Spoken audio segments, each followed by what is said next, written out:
Bismillahirrahmanirrahim. Assalamualaikum warahmatullahi wabarakatuh.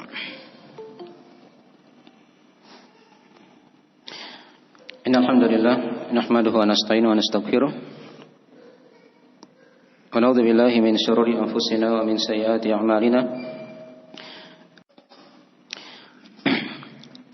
May yahdihillahu fala mudilla lahu wa may yudlil fala hadiya lahu. Asyhadu an la ilaha illallah wa la syarika lahu. Wa asyhadu anna Muhammadan abduhu wa rasuluh sallallahu alaihi wa alihi washabihi wa man tabi'ahum bi ihsan ila yaumiddin, amma ba'd. Fa inasdaqal hadithi kitabullah wa khairal hadi hadi Muhammadin sallallahu alaihi wasallam wa syarrul umuri muhdatsatuha fa inna kulla muhdatsatin bid'ah wa kullu bid'atin dhalalah wa kullu dhalalatin finnar. Ma'asyiral ikhwani wa akhwati fillah, azani Allah wa iyyakum rahimani wa rahimakumullah. Pada pagi hari ini insyaallah taala kita akan memulai dari pelajaran seputar masalah pembahasan buku-buku dari kitab-kitab para ulama. Ya. Dan insyaallah taala nanti akan berlanjut di pekan-pekan depan juga. Hanya ini kan baru pertemuan perdana ya. Jadi mungkin awal-awalnya mungkin belum terbiasa. Tapi kita biasakan ya, di hari-hari Sabtu dan Ahad itu diisi dengan pengajian. Nah. Ya. Dan mungkin kalau di sini mungkin masih agak jarang ya. Kalau di tempat-tempat lain itu di kota-kota besar itu sudah terbiasa mereka. Bahkan pelajarannya dari pagi sampai sore kadang. Sampai sore. Hanya kita kan baru awal-awal ini. Ya kita pelan-pelan. Mungkin kita dari pagi sampai siang dulu. Nanti kita lihat. Kalau ke depan makin berkembang insyaallah ta'ala. Dan materinya mungkin misalnya banyak. Kita akan tambah lagi porsinya. Baik.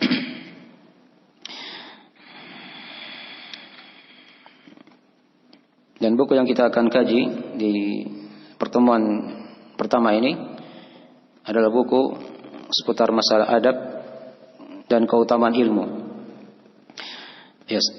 Dalam masalah buku-buku seputar keutamaan ilmu dan adab-adab ilmu itu sangatlah banyak diterangkan oleh para ulama ya. Ada yang dikarang khusus dan juga ada yang dia disisipkan di pembahasan-pembahasan yang lain. Ya. Dan buku yang kita pilih di pembahasan pagi hari ini adalah buku dari Kitabul Ilm, dari kitab-kitab yang ada dalam Riyadhus Shalihin yang dikarang oleh Al-Imam An-Nawawi rahimahullahu taala. Nah. Ya. Walaupun kalau kita ingin lihat buku-buku yang lain yang berbicara seputar masalah adab ilmu dan keutamaan ilmu itu sangatlah banyak. Ada yang meluas, ya. Ada yang bentuknya bait-bait syair, seperti kitab Al-Manzumah Al-Mimiyah karya Syekh Hafidz Al-Hakami. Itu luas, menjelaskan tentang keutamaan ilmu dan adab-adab seputar seorang yang mempelajari agama Allah Subhanahu wa taala. Ya. Baik. Sebelum kita masuk di pembahasan buku ini, kita akan terangkan beberapa pendahuluan ya. Ya, jadi materinya sudah dibagi di fotokopiannya ya. Yang di online bisa dilihat di PDF. Sudah dibagi juga di PDF. Baik.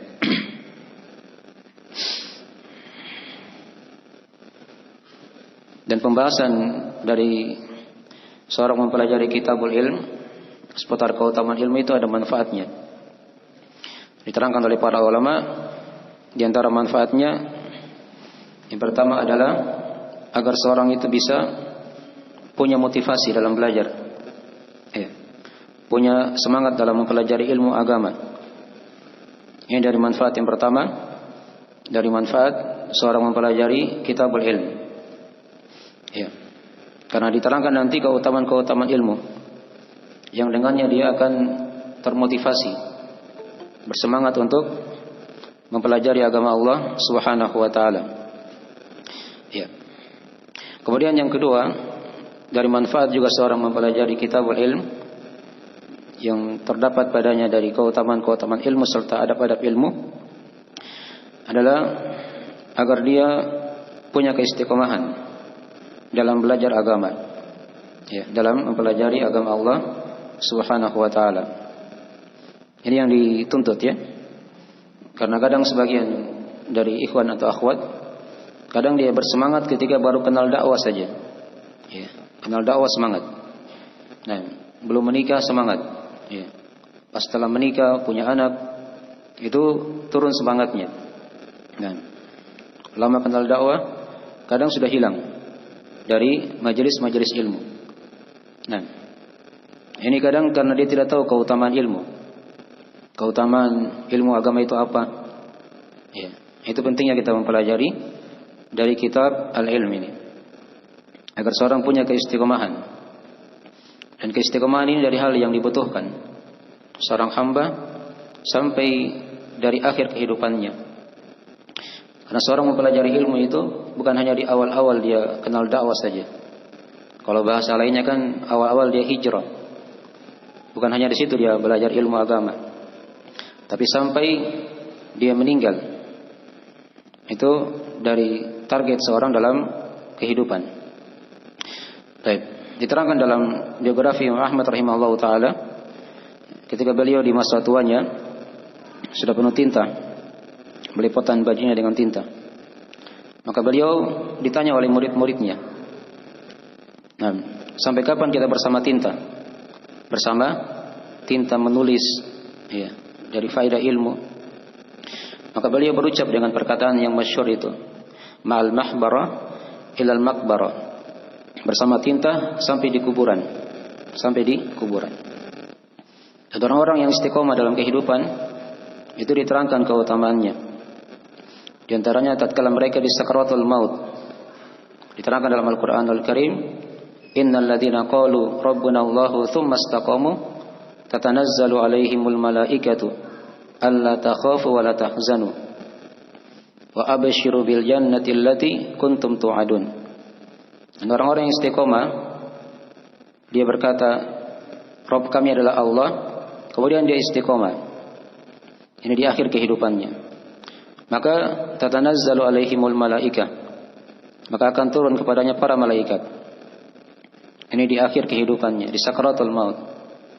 Para malaikat ini mengkhabarkan, alla takhafu wa la tahzanu, dari malaikat rahmat, ya. Jangan kalian khawatir dan bersedih hati. Ya. Wa abshiru bil jannati allati kuntum tu'adun, dan bergembiralah dengan surga yang kalian telah dijanjikan darinya.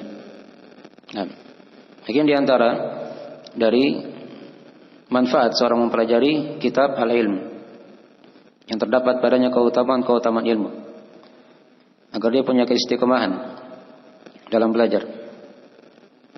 Kemudian yang ketiga, di antara juga dari keutamaan seorang mempelajari kitab Al-Ilm adalah agar dia punya niat yang baik dalam mempelajari agama Allah Subhanahu wa taala.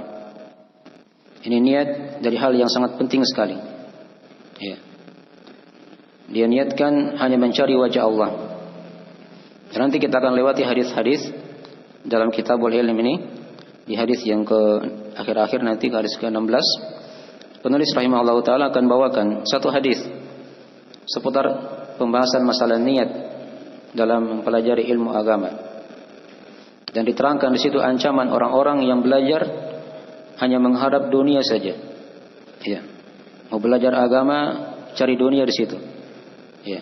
Dia akan diberi oleh Allah, tapi di akhirat dia tidak akan diberikan apa-apa. Dan maka penting kita menjaga niat dalam mempelajari ilmu agama, dan itu disinggung, dibahas, ya, oleh para ulama di kitab-kitab seputar masalah adab dan keutamaan ilmu. Nah, baik. Karena kata Nabi sallallahu alaihi wasallam dalam hadisnya dalam riwayat Al-Bukhari Muslim dari Umar bin Khattab radhiyallahu taala anhu, kata beliau sallallahu alaihi wasallam, innamal a'malu binniyat wa innamal likulli imri'in ma nawa.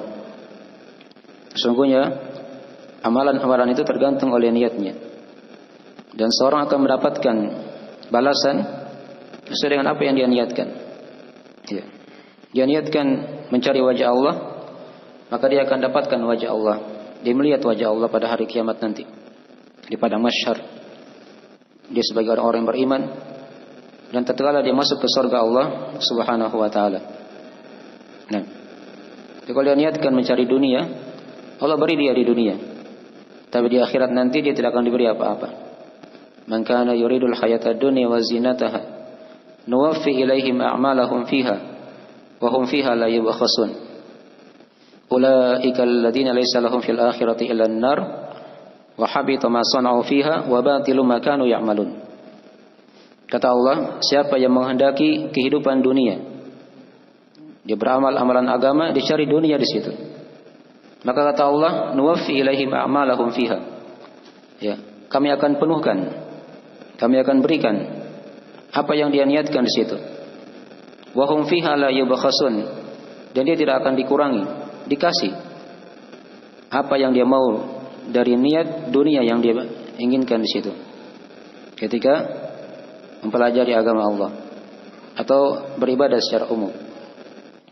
Tapi diancam oleh Allah pada hari kiamat nanti. Ulaikal ladzina laisa lahum fil akhirati illa an-nar. Mereka itulah yang tidak mendapatkan bagian di akhirat kecuali hanyalah api neraka. Wa habita ma sana'u fiha wa batilum ma kanu ya'malun. Terhapus apa yang mereka telah amalkan dan batilah apa yang mereka telah kerjakan. Nah, mungkin dari perkara yang diingatkannya dalam pembahasan adab-adab seputar keutamaan ilmu. Ya. Jadi seorang dia menjaga niatnya dalam belajar. Niat dari perkara yang sangat penting dan dalam beribadah kepada Allah Subhanahu wa taala, karena ilmu ini adalah ibadah. Ya, dan ibadah itu hanya diniatkan mencari wajah Allah Subhanahu wa taala dan dihilangkan darinya dari niat-niat untuk mencari dunia dan perhiasannya. Baik. Maka ini 3 keutamaan ya yang diterangkan oleh para ulama, disinggung oleh para ulama seputar membahas tentang keutamaan ilmu. Ya. Agar dia punya apa tadi yang pertama? Coba diulangi. Dia punya motivasi, semangat dalam belajar. Yang kedua, dia punya keistiqomahan dalam mempelajari ilmu agama, ya, sampai akhir kehidupannya. Dan yang ketiga tadi apa? Agar dia mempunyai niat yang baik dalam belajar. Ya, baik. Ini 3 manfaat dari maksud kita mempelajari dari kitabul ilm. Baik. Ya, kemudian judul buku yang kita kaji ini yang dikatakan kitabul ilm. Ya. Dan ilmu yang dimaksud sini adalah ilmu agama tentunya ya. Ilmu agama. Bukan ilmu dunia. Karena yang punya keutamaan itu hanyalah ilmu agama. Ya. Yang dipuji dalam Al-Qur'an, dalam hadis-hadis Nabi sallallahu alaihi wasallam, itulah hanya ilmu agama Allah Subhanahu wa taala. Nah, itu yang dipuji dalam Al-Qur'an atau hadis. Nah. Dan ilmu agama hukum mempelajarinya adalah wajib. Ya, adalah wajib. Sementara ilmu dunia itu hukum asalnya adalah mubah, dari hal yang dibolehkan. Kadang dia kalau ada manfaatnya diberi pahala, tapi kalau kadang bisa merusak, maka dia dapat dosa darinya. Tapi kalau ilmu agama, hukum mempelajarinya adalah wajib. Itu diterangkan dalam hadis Anas bin Malik radhiyallahu taala anhu, riwayat Ibnu Majah, di mana Nabi SAW bersabda, talabul ilmi faridatun ala kulli muslim. Mempelajari ilmu itu adalah wajib atas setiap muslim dan sekaligus muslimah. Ini dasar dari pijakan kita. Mempelajari ilmu itu adalah wajib. Ya, ini ilmu agama ya, bukan ilmu dunia. Nah, ilmu agama hukum mempelajarinya adalah wajib. Nah, kemudian itu dari pembahasannya kitabul ilm. Baik. Kemudian dari pembahasan juga yang lain Dari pendahuluan juga yang perlu kita terangkan di sini, bentuk-bentuk kewajiban tadi itu ya, yang sudah diterangkan. Jadi kewajiban dalam mempelajari ilmu itu kan ada dua macam. Ada dua macam. Ada yang namanya ilmu yang sifatnya wajib ain, dan yang kedua ada yang namanya wajib kifayah. Ya, fardu ain atau fardu kifayah. Terbagi dua seperti itu ya, tapi sama-sama hukumnya apa? Wajib. Ya.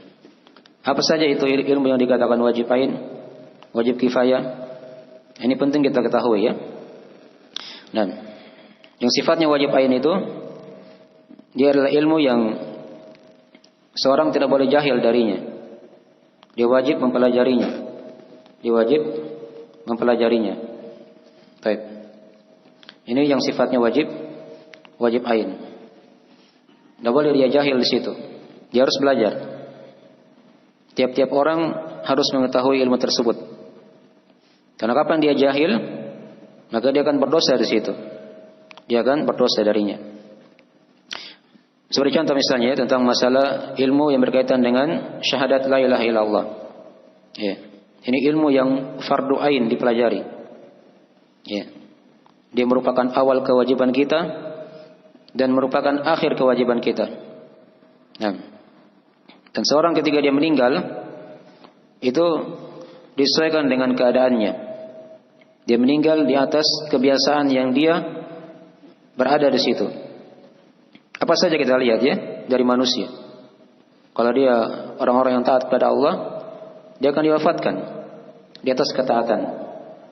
Pelaku maksiat juga seperti itu sebaliknya. Nah, nas'alullah salamata wal afiyah. Ya. Maka ketika dia memahami tauhid, syahadat la ilaha illallah Muhammadar Rasulullah, maka dia diharapkan, ya, diharapkan dia ini bisa diwafatkan oleh Allah dalam keadaan dia membaca syahadat tersebut ketika di akhir kehidupannya. Karena kata Nabi dalam hadisnya, "Man kana akhiru kalamihi la ilaha illallah, dakhalal jannah." Siapa yang akhir ucapannya dari dunia ini dia ucapkan kalimat la ilaha illallah, maka dia pasti masuk ke dalam surga. Ya, dijamin oleh Nabi sallallahu alaihi wasallam. Baik. Tapi dia tidak ucapkan saja ya, dia ucapkan, dia ilmui. Itu yang mengantar dia nanti pada hari sakaratul mautnya, dia bisa dimudahkan oleh Allah untuk mengucapkan la ilaha illallah. Contoh ya, dari ilmu yang sifatnya wajib ain. Kemudian yang kedua, masih kita terangkan dulu dari uraian-uraian ilmu yang sifatnya wajib ain. Di antara ilmu yang wajib ain juga adalah ilmu seputar masalah bagaimana cara dia beribadah kepada Allah. Bagaimana cara dia beribadah kepada Allah Subhanahu wa taala di muka bumi ini. Ya. Itulah ilmu tauhid yang bercabang darinya tadi dari syahadat la ilaha illallah. Nah, karena di hari kiamat nanti kita akan ditanya oleh Allah. Wa yauma yunadihim aina syuraka'i alladzi kuntum taz'umun. Hari tatkala Allah memanggil mereka, di mana sekutu-sekutu kalian? Ya, yang kalian sangka bisa menolong kalian. Ya. Kita akan ditanya oleh Allah pada hari kiamat. Nah, sejauh mana kita beribadah kepada Allah Subhanahu wa taala? Dan soal yang kedua, wa aina yunadihim madza ajabtumul mursalin. Nah, hari tatkala Allah bertanya kepada mereka juga, sejauh mana kalian menjawab dakwah para nabi dan para rasul? Ya, kita diutus oleh Nabi, kita diutus oleh Allah, ada berpetunjuk kepada Nabi kita Nabi Muhammad sallallahu alaihi wasallam. Maka nanti di hari kiamat kita akan ditanya oleh Allah, sejauh mana kita mengikuti dari sunnah Nabi sallallahu alaihi wasallam, dari agama Nabi sallallahu alaihi wasallam. Ya. Ini dari ilmu-ilmu yang sifatnya wajib ain. Kita pelajari. Bagaimana cara kita beribadah kepada Allah dan bagaimana cara kita menerapkan agama ini. Nah, kita mengikuti tuntunan Rasulullah sallallahu alaihi wasallam. Ya, disitulah dibahas masalah salatnya, bercabang dari akidah dari tauhid, pembahasan masalah salat. Ya. Karena salat akan benar ketika dia didasari oleh tauhid. Nah, baik. Sebelum salat dia harus tahu masalah taharah. Itu juga dari ilmu yang wajib dipelajari. Nah, masuk bulan Ramadan dia harus tahu masalah puasa. Tiap-tiap orang kan berpuasa. Tiap-tiap orang kan salat. Ya, tidak bisa diwakilkan oleh yang lainnya. Maka dia harus pahami dari ilmu-ilmu seputar masalah taharah tadi, salat sekaligus puasa. Ini dari ilmu yang sifatnya wajib ain. Nah, kemudian kalau dia berbicara masalah zakat, ya, zakat itu dia tidak wajib ain ya bagi setiap orang. Karena tidak semua orang punya harta. Ya. Jadi kalau dia wajib ain itu untuk orang-orang yang punya harta saja, yang ingin bayar zakat, maka dia hukumnya wajib ain. Tapi kalau dia orang miskin misalnya, atau hartanya tidak sampai nisab, maka tidak wajib ain padanya. Itu nanti hukumnya wajib kifayah. Wajib kifayah. Sama juga dengan haji. Ya, haji juga dari ilmu-ilmu yang sifatnya wajib ain. Kalau dia ingin berhaji atau berumrah begitu kan. Jangan dia naik haji, pergi umrah dalam keadaan dia tidak paham hukum-hukum seputar masalah haji dan umrah. Dipahami ya? Ya, ini kadang banyak pelanggaran di sana. Dari sisi niat dan seterusnya begitu ya. Baik, hanya ikut saja komando misalnya. Itu tidak cukup. Nah, dihitung sebagai amalan yang soleh. Nah, jadi dia harus belajar. Wajib ain bagi yang punya harta. Karena kalau dia tidak punya harta, belum ada kemampuan untuk naik haji atau berumrah, maka hukumnya wajib kifayah. Hukumnya wajib kifayah untuk dipelajari. Baik. Itu di antara contoh-contoh ya. Kita gambarkan dulu gambaran global dari ilmu-ilmu yang sifatnya wajib ain. Kemudian juga di antara ilmu yang sifatnya wajib ain adalah seputar masalah jual beli. Ini khusus untuk para pedagang. Jadi kalau dia pedagang di pasar atau dia punya toko misalnya, dia harus pelajari ilmu yang sifatnya masalah-masalah jual beli. Ya. Jangan sampai dia bertransaksi di tengah manusia, dia melakukan perkara riba, hal-hal yang diharamkan oleh Allah dalam jual beli. Nah, ini ilmu fardu ain bagi para pedagang. Tapi kalau dia bukan pedagang, maka hukumnya apa? Fardu kifayah. Jelas ya? Baik. Apalagi yang fardu ain? Ya, misalnya dia di masalah fikih ya, tadi kita masih masalah fikih terus ini. Dari taharah tadi, salat, puasa, zakat, haji, jual beli. Ya. Kalau dia misalnya kerja di kantor urusan agama, di KUA begitu kan, maka hukumnya wajib ain dia pelajari hukum seputar masalah nikah, ya, masalah perceraian dan hal-hal yang berkaitan dengan masalah itu. Itu wajib ain dia pelajari, karena nanti manusia atau kaum muslimin akan mengarah ke dia nanti, bertanya begitu kan, kalau ada masalah-masalah seputar pernikahan atau konflik di tengah keluarga misalnya, ya. Itu wajib ain untuk dia. Yang selainnya yang tidak masuk ke situ, maka hukumnya fardu kifayah. Nah, jadi ini dari sekilas ya, dari ilmu-ilmu yang sifatnya wajib ain. Yang jelas tadi dia adalah ilmu yang harus dipelajari, tidak bisa diwakilkan ya, oleh selainnya. Itu yang sifatnya wajib ain. Dan kemudian apalagi di antara ilmu yang sifatnya wajib ain? Di antaranya ilmu yang berkaitan dengan pertanyaan di alam kubur. Pertanyaan di alam kubur. Ini juga dari ilmu yang sifatnya wajib ain. Tiap-tiap kita pasti akan mati, ya, akan dikubur. Ya. Maka itu ada persiapan-persiapan yang harus siapkan di muka bumi ini untuk menyongsong alam barzah tadi itu. Jangan nanti dikubur baru cari gurunya misalnya, atau cari bukunya, atau cari temannya yang jawabkan. Itu tidak bisa ya. Dia harus jawab sendiri masing-masing. Ya. Pertanyaan dua malaikat, Munkar dan Nakir, bertanya nanti tentang siapa Allah, apa agamamu, ya, atau siapa rohmu, apa agamamu, dan siapa nabimu. Ya, di dunia ini gampang kita jawab, tapi di alam kubur tidak semudah itu. Disesuaikan dengan ilmu kita, sejauh mana kita mengenal Allah, mengenal Islam, dan mengenal Nabi Muhammad SAW. Itu ada bukunya nanti. Itu buku Al-Usul Ats-Tsalatsah. Dan para ulama itu mengulang-ulangi terus buku ini. Karena di dalam Usul Ats-Tsalatsah ini ada hal-hal yang dengannya seorang itu bisa selamat dari siksaan kubur. Ya, dari siksaan di kuburan. Dipahami ya? Dan dalam Usul Ats-Tsalatsah juga itu ada perkara tauhid yang dibahas. Dasar-dasar dalam agama kita seputar masalah tauhid. Dalam Usul Ats-Tsalatsah juga itu dibahas masalah rukun-rukun Islam, masalah syahadat, la ilaha illallah Muhammadur Rasulullah, dari cara kita beribadah kepada Allah walaupun ringkas. Dan rukun-rukun Islam yang lainnya diterangkan kewajiban-kewajibannya oleh para ulama. Ini diantara dari ilmu-ilmu yang sifatnya wajib ain. Nah, kita pindah sekarang di ilmu yang sifatnya wajib kifayah.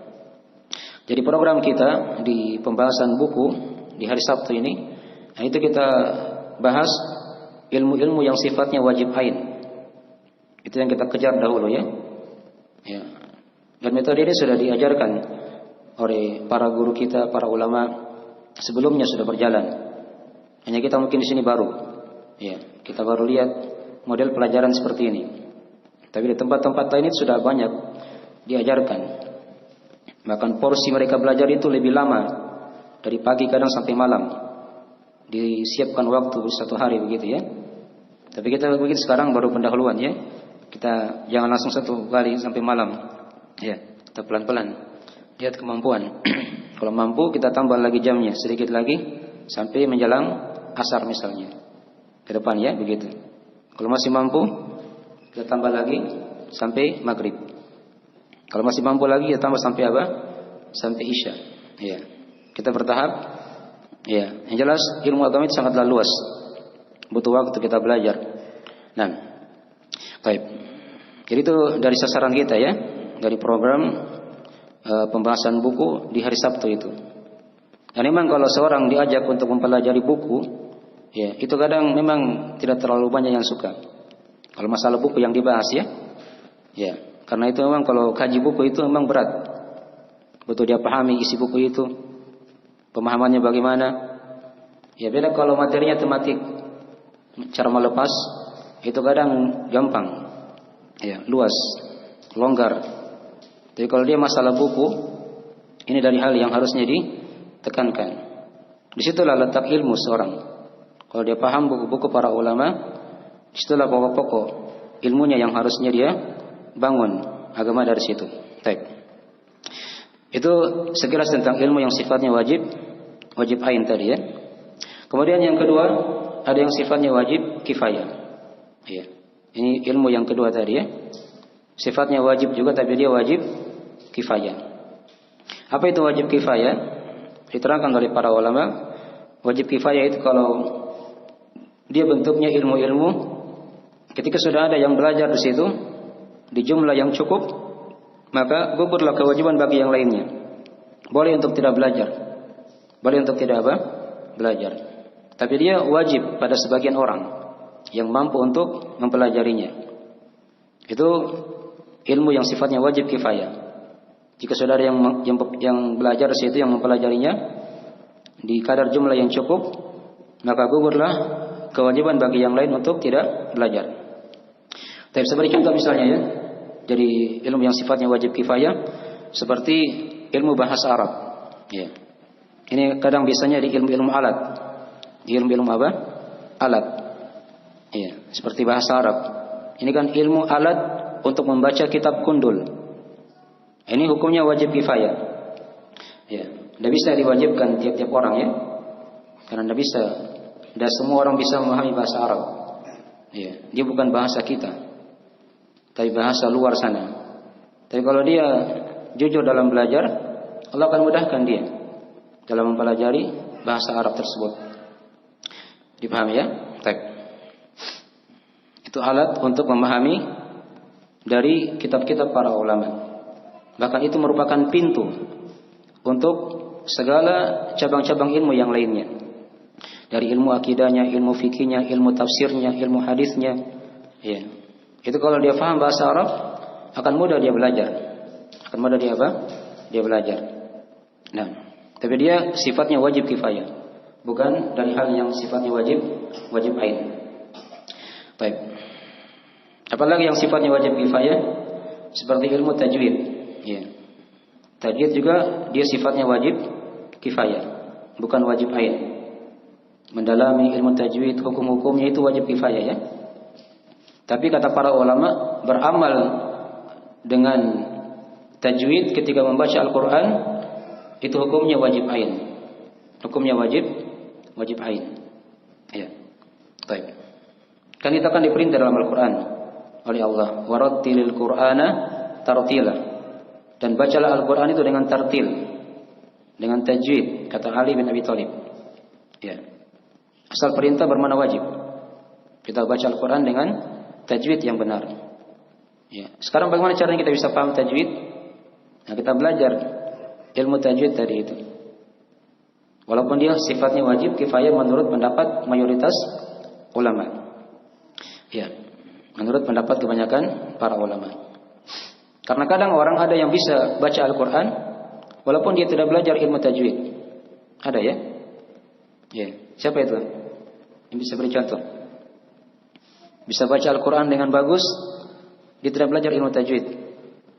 Hah? Ya Nabi kita. Ya Rasulullah SAW. Beliau dengar dari Jibril langsung. Malaikat Jibril membacakan, Nabi langsung apa? Ikuti bacaannya, dihafal, tanpa belajar ilmu tajwid. Ya. Yang dicarikan kewajiban di situ dia bisa baca apa? Quran dengan tajwid yang benar. Walaupun dia tidak belajar ilmu tajwidnya. Ada seperti itu. Ya. Tapi ini butuh kecerdasan. Butuh kecerdasan. Siapa lagi yang tidak belajar tajwid? Dia bisa baca Al-Quran dengan bagus selain Nabi? Hah? Ya para sahabat SAW. Mereka dengar dari Nabi SAW baca Al-Quran dan mereka tidak belajar ilmu tajwid. Ya. Karena ilmu-ilmu ini itu ada di masa tabi'in. Tabi'in berjalan. Baru mulai di situ dikarang buku-bukunya. Sahabat itu mereka baca Al-Quran, mereka tidak belajar ilmu tajwid. Tapi hukum-hukum tajwid mereka pahami semuanya. Ya. Dari Nabi SAW. Ya. Dipahami ya? Itulah kata para ulama kenapa ilmu tajwid itu hukumnya fardu kifayah. Ya, bukan fardu ain ya, tapi fardu apa? Kifayah. Jelas ya? Baik. Itu contoh ya dari ilmu yang sifatnya fardu ain. Ya, apalagi yang sifatnya fardu ain fardu kifayah ya. Baik. Saya salah ucap tadi. Ilmu tajwid fardu kifayah. Baik, contoh yang lain lagi dari yang sifatnya fardu kifayah seperti ilmu alat yang lain seperti usul-usul itu kan. Ya, usul fikihnya, usul tafsirnya, ya, mustalah hadisnya. Ini ilmu-ilmu alat semuanya.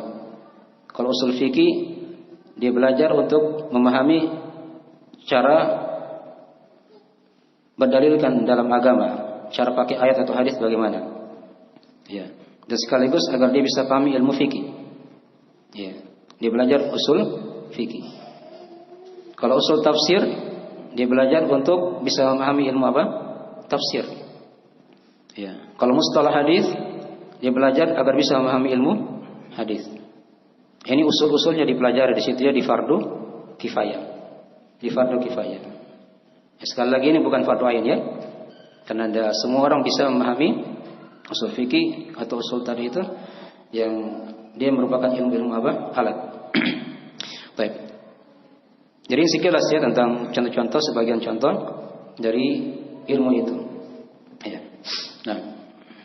Jadi kalau sudah tergambar seperti itu, ini bisa dia bisa perkirakan dari kehidupannya bagaimana, umur kita berapa, agar bisa digunakan untuk belajar. Ada yang sifatnya wajib ain.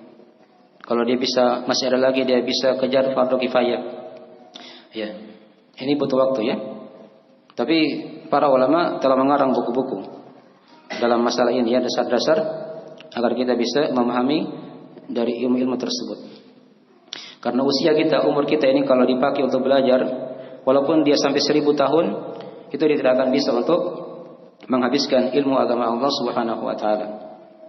Itulah kata seorang penyair dalam 2 bait syair, kata mereka, ma hawal ilma jami'an ahadun la walau marasahu alfasana. Innamal ilmu kabahrin zakhirin fattakhid min kulli syai'in ahsana. Kata para ulama, ma hawal ilma jami'an ahadun. Seorang itu tidak akan bisa menguasai ilmu itu seluruhnya. La walau marasahu alfasana. Walaupun dia belajar sampai 1000 tahun. Ya. Ada tidak umur kita sampai 1000 tahun? Tidak ada ya. Dia tidak akan bisa menguasai ilmu agama semuanya. Tapi bagaimana caranya supaya kita bisa mudah dalam belajar? Nah, kata para ulama, innamal ilmu kabahrin zakhirin fattakhid min kulli syai'in ahsana. Ilmu itu bagaikan lautan yang sangat luas. Ya. Tapi ambillah dari hal-hal yang luas dari itu yang paling baiknya. Yang paling apa? Yang paling baiknya.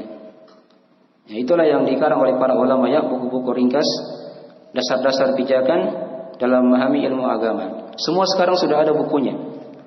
Contoh sekarang anggaplah kita bahas seputar keutamaan ilmu. Ini ada, kita pakai buku dari Riyadhus Shalihin misalnya, anggaplah itu buku dasar dari Kitabul Ilm. Walaupun ini tidak cukup ya. Kalau mau diterangkan lagi keutamaan ilmu di buku-buku yang lain masih banyak. Tapi ini sekedar pendahuluan saja. Ya. Nah, di bidang-bidang ilmu yang lain sudah ada buku-bukunya semuanya. Kita ini alhamdulillah sudah dimudahkan di masa belakangan ini ya. Nah, oleh para ulama kita yang telah mengatur ya, membuatkan kurikulum tiap-tiap bidang ilmu itu ada buku-buku yang akan dipelajari. Ini tugas kita, tinggal mempelajarinya. Ya. Dan di pelajaran privat itu sudah kita buka sebagiannya ya. Itu ada bidang-bidangnya, di bidang tauhid buku apa yang dipelajari, ya, di bidang manhaj buku apa yang dipelajari, di bidang fikih buku dasar apa yang dipelajari, ya, di bidang tajwid, ya, dan seterusnya. Itu insyaallah taala akan berjalan. Dan nanti kita akan buka juga di sini secara apa? Bertahap. Baik. Jadi dari gambaran-gambaran global seputar pembagian ilmu itu. Seputar pembagian apa? Ilmu. Baik, ini pendahuluan yang keberapa tadi? Yang ketiga tadi ya. Tadi kan sudah kita bahas yang pertama tentang manfaat mempelajari Kitabul Ilm. Yang kedua tadi apa? Maksud dari kata ilmu dalam kitab-kitab para ulama dalam Al-Quran atau hadis. Itu maksudnya ilmu apa tadi? Ilmu agama. Jelas ya? Baik. Yang ketiga tadi kita sudah terangkan apa? Hukum mempelajari ilmu agama, hukumnya wajib. Ini kan tadi sudah terbagi 2. Ada yang wajib ain, ada yang wajib kifayah. Jelas ya? Baik. Sekarang yang keempat yang kita akan terangkan, pendahuluan yang keempat, kita akan terangkan di sini gambaran global buku yang kita akan kaji. Ya. Ini kan yang kita akan bahas ini tentang keutamaan ilmu ya, dan sekaligus adab-adab dalam mempelajari ilmu agama. Ya. Di sini penulis rahimahullah taala Imam Abu Zakaria Yahya bin Syaraf An-Nawawi rahimahullah taala itu membawakan 4 ayat dan 17 hadis. Ya, 4 ayat dan 17 apa? Hadis yang menjelaskan tentang keutamaan ilmu. Nanti kita akan baca insyaallah taala di sela-sela pembahasan kita. Ya, kita bertahap baca ya. Mungkin kayaknya nggak bisa selesai hari ini. Kita nanti gilir di pekan-pekan depan buku yang kita kaji ini. Ya, baik. Nah, kemudian pendahuluan yang kelima yang kita akan kaji di sini, kita bahas seputar biografi penulis rahimahullah taala. Biografi penulis buku ini yaitu Imam Abu Zakaria Yahya bin Syaraf An-Nawawi rahimahullah taala. Ya. Itu ada sampulnya kan, dilihat situ ya. Jadi sampul depannya.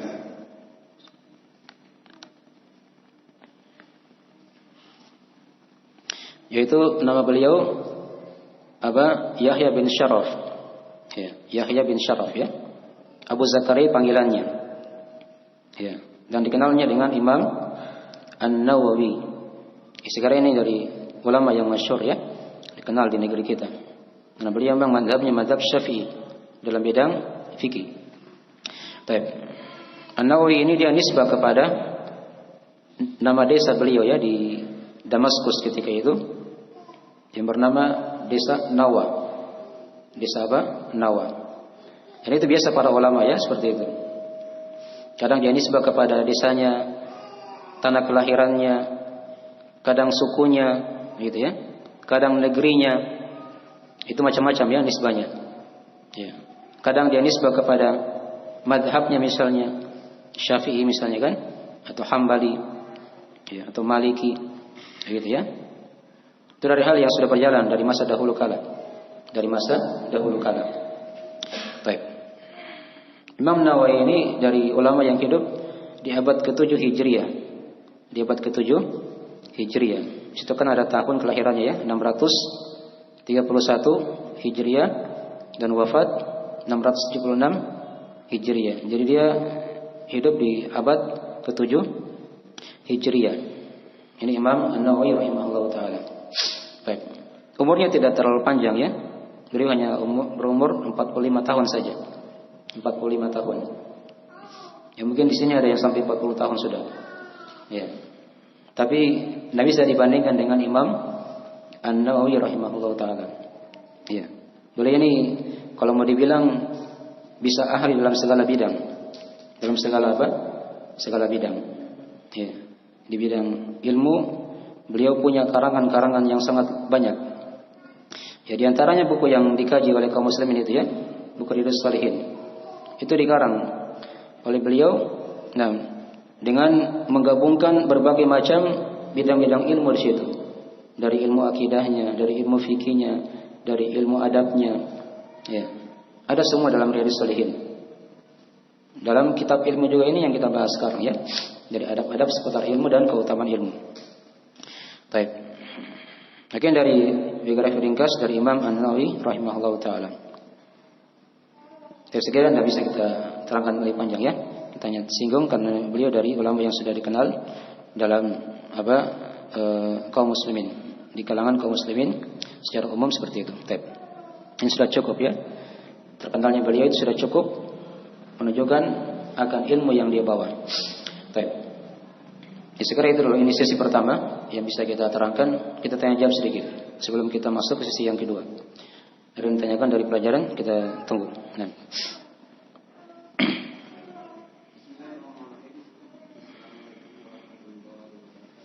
Waalaikumsalam warahmatullahi wabarakatuh. Bagaimana kita memberikan penjelasan kepada orang-orang yang sudah mengenyam pendidikan dunia? Karena kebanyakan mereka juga bangga dengan apa yang mereka miliki. Baik, maksudnya kita jelaskan apanya? Jelaskan keutamaannya, karena mereka juga mikir bahwa kalau udah S1, S2, S3 itu mereka lebih utama gitu. Oh ya, baik. Jadi ada kalau kita yang bertanya, bagaimana cara menjelaskan keutamaan ilmu ini? Tapi sekarang ilmu apa dulu yang kita bahas? Ilmu agama kan? Maksudnya tadi yang tanyakan ilmu agama. Ya. Jadi kalau ilmu agama kita ingin terangkan kepada mereka, itulah tadi sudah diterangkan sebenarnya ya. Kita sudah bahas tadi. Ya. Tahu dulu apa itu pembagian ilmu kan? Apa maksud dari kata-kata ilmu dalam Al-Quran dan hadis? Kan begitu. Ya. Jadi kalau para ulama membahas tentang keutamaan ilmu dalam Al-Quran atau hadis, itu mengarah kepada ilmu agama. Tadi kan sudah kita baca hadisnya. Mempelajari ilmu itu wajib atas setiap apa? Muslim dan muslimah. Ini ilmu agama ini, bukan ilmu dunia. Kan begitu. Ilmu dunia itu hukumnya mubah asalnya. Hal yang dibolehkan. Dia tidak belajar juga ilmu dunia, tidak ada masalah. Dia tidak berdosa. Ya. Di alam kubur juga tidak ditanyakan ilmu dunia itu. Tapi kadang ada sebagian ilmu dunia yang dia bermanfaat. Ada ya. Itu kita sudah rasakan kan? Seperti ilmu pengobatan, kesehatan. Itu kan dibutuhkan. Ya. Gimana caranya kalau tidak ada yang jadi dokter? dari kaum muslimin, kita pakai orang kafir, itu kan kurang bagus. Jadi butuh dari kaum muslimin yang mengetahui ilmu apa? Ilmu dunia seputar masalah kesehatan. Tapi diingat, jangan sampai dia lalaikan dari kewajibannya mempelajari ilmu agama, terutama yang wajib ain tadi. Karena ini yang akan ditanyakan di alam kubur, ditanyakan nanti di hari kiamat. Dari ilmu-ilmu yang wajib ain. Tidak ada masalah dipelajari ilmu dunia. Dia jadi ahli apa misalnya? Ahli mesin, ahli arsitek, ya, ahli bangunan, perbengkelan atau yang lainnya, kesehatan, tidak ada masalah, tidak dilarang. Hanya yang diingatkan di situ jangan sampai dia lalai dari mempelajari ilmu apa? Ilmu agama yang wajib ain untuk dia begitu pelajari. Ya. Jadi kalau mau diterangkan kayak tadi seperti itu, diterangkan saja. Ilmu agama itu lebih tinggi daripada ilmu dunia. Satu. Dari sisi apa? Hukumnya kan? Mempelajari ilmu agama hukumnya wajib, sementara ilmu dunia hukumnya apa? Mubah. Bukan sunnah ya, mubah saja. Ya. Dia bisa ada manfaatnya, ada pahala kalau dia diarahkan kepada hal yang baik. Ya. Arahnya ke situ nanti. Ada pahala dari amal jariah misalnya bisa. Tapi asal mempelajarinya hukumnya mubah. Kalau ilmu dunia itu. Itu diberi gambaran kayak gitu ya awalnya.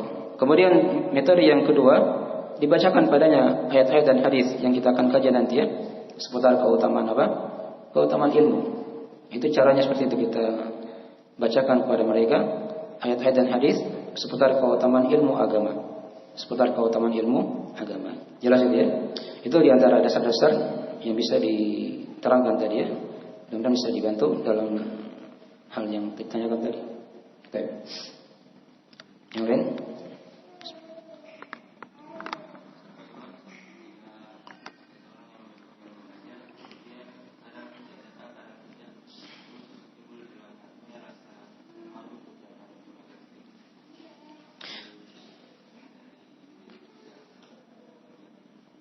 Apa tadi? Sikut suaranya. Dia datang, kadang tidak, kadang hadir. Timbul rasa malas. Apakah apa tadi yang di? Terus? Akhirnya tadi apa yang ditanyakan?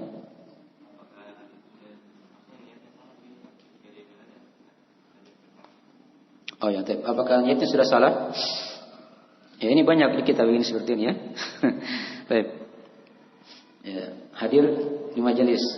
Hadir, kadang tidak. Nah, ketika ditanya nanti kenapa tidak hadir lagi?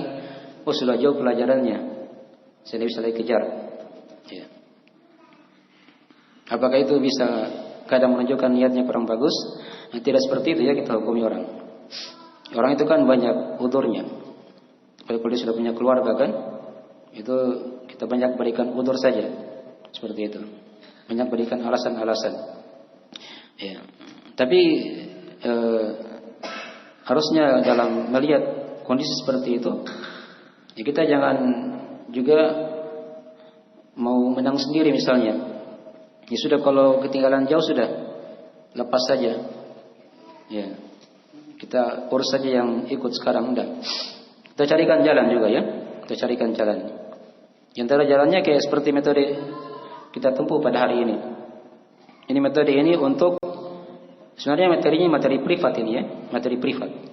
Untuk orang-orang yang ingin mendalami ilmu agama secara lebih dalam lagi.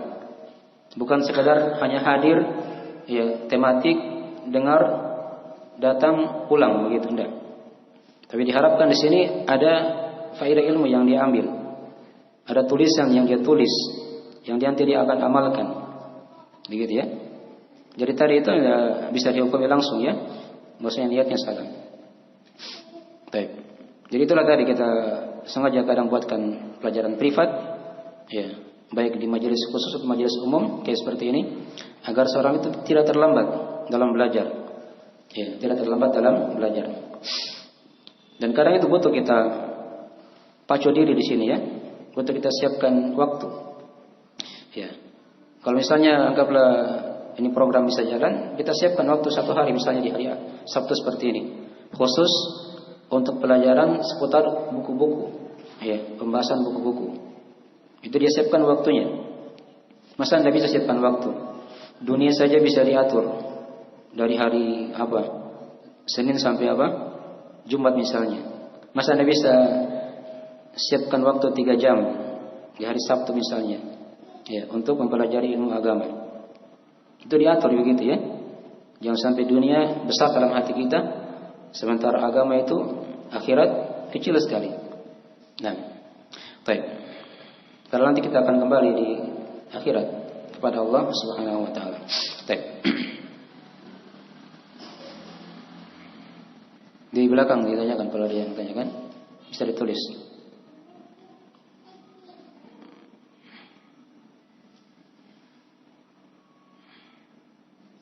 Jam 10.45 kita istirahat ya. Kita sambung jam 11 lagi sampai zuhur insyaallah taala. Kata ada yang makan-makan ya.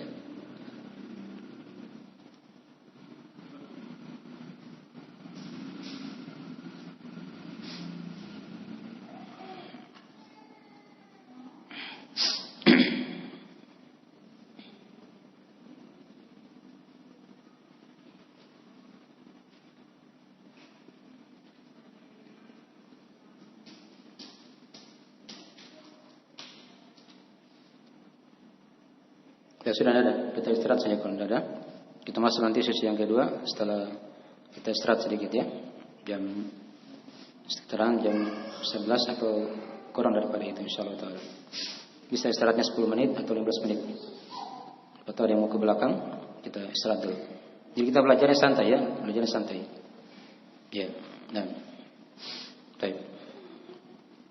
Ya sekali itu dulu semoga manfaatnya. Ini sesi pertama kita akhiri. Nah, subhanakallahumma bihamdik, asyhadu an la ilaha illa anta, astaghfiruka wa atubu ilaik. Assalamualaikum warahmatullahi wabarakatuh.